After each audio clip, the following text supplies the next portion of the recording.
నాచారంలో ఉన్నటువంటి షాహీ ఎక్స్పోర్ట్స్ దీనిలో దాదాపు 2.5-3 వేల మంది మహిళలే పనిచేస్తారు. వాళ్ళని రకరకాల ఇబ్బంది పెడుతున్నారు. గత 4-5 ఏళ్ళుగా లేదా 10 ఏళ్ళుగా వాళ్ళకు 6,000, 5,000 నుంచి ఇప్పుడు 10,000 దాకా వచ్చారు కొంతమంది. అది కనీస వేతనం కానే కాదు. పైపెచ్చు ఇచ్చే జీతం తక్కువైనా లోపల మహిళల్ని బాగా హింసిస్తున్నారు. బాత్రూమ్ పోతే టైమింగ్స్, బాత్రూమ్ కూడా పోయకుండా ఆపడం అంటే ఇంతకన్నా మంచి కష్టం ఇంకోటి. వాళ్ళు సెలవులు ఒక రోజు ఎక్స్ట్రాకి అయిపోతే డబ్బులు ఖర్చు చేస్తున్నారు. అనేక రకాల ఇబ్బంది పెడుతున్నారు.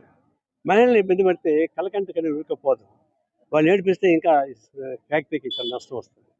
వాళ్ళకు ఏ యూనియన్ సంబంధం లేకుండానే వాళ్ళు స్వచ్ఛందంగా సమ్మెకి వచ్చారు. దాన్ని బట్టి వాళ్ళు ఎంత కడుపు పండాలా, వాళ్ళు ఎంత ఇబ్బంది పడి ఉండాలా, ఎంత అవమానపడి ఉండాలా అది బయట రావడానికి. అందువల్ల సమ్మె చేయడం అంటే ఏ రాజకీయ పార్టీ ఏ సంఘం కూడా లేకుండా వాళ్ళే వచ్చారు. అభినందించదగ్గ విషయం. వాళ్ళు గట్టిగా ఉన్నారు. అయితే ఎన్ని రోజులు ఉంటారో తర్వాత విషయం. ఇప్పుడు మేనేజ్మెంట్ వచ్చింది, కొన్ని హామీలు ఇచ్చాయి. హామీ మాకు అసలు మేనేజ్మెంట్ రావాలా, ఒక వారం రోజులు టైం ఇస్తామంటున్నారు. దాని మీద నమ్మకం ఉండేది వర్కర్స్కి, ఎందుకంటే వాళ్ళు ఇంతకుముందు మోసం చేశారు కాబట్టి.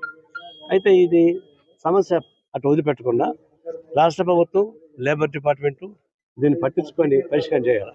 మాకేం సంబంధం అనుకుంటే 40 రోజులకి ఆవేశం వస్తే ఆవేశం ఏంటి, ఫ్యాక్టరీ ధ్వంసం చేస్తారు. వాళ్ళు ఆవేశం ధ్వంసం చేయమని చెప్పడం లేదు, కానీ చేస్తారు.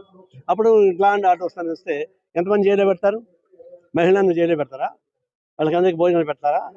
అన్న తిక్కాన మీకుందా? చెప్పాను, మీరు జైలుకే పోండి, మంచిగా ఉంటుంది. వాళ్ళు గంట భోజనం పెడతారు, వద్దంటే కాఫీ ఇస్తారు, టిఫిన్ ఇస్తారు, మధ్యాహ్నం లంచ్ పెడతారు, ఆదివారం మాంసం పెడతారు, మధ్యాహ్నం కోడిగుడ్లు ఇస్తారు. అయితే మీకు లోపంతా మీ మొగుడు మీతో ఉండాలంటే ఇప్పుడు డిమాండ్ చేయండి, నా మొగుడు మాకు కావాలి అడగండి, ఆడే కాపీ చూసుకోండి అని చెప్పింది. అంతదాకా పోతుంది. ఇది పరిష్కారం ఏమని కోరుతున్నాం. లేకుండా నిలబడి ఈ ఫ్యాక్టరీని మూసేయడం మాకు ఇష్టం లేదు. అది ఉండాలా, అది ఉంటే వర్కర్స్ చదవరాదు. కానీ ఇంత బాధపడి సాధ్యం కాదు. తాడో పేడో తెలుసుకోవడానికి 4 రోజులు టైం ఇస్తున్నారు. అంతగా నిలబడతాం. ఈ లోపల లేబర్ డిపార్ట్మెంట్ ఆఫీసర్లు వచ్చారు.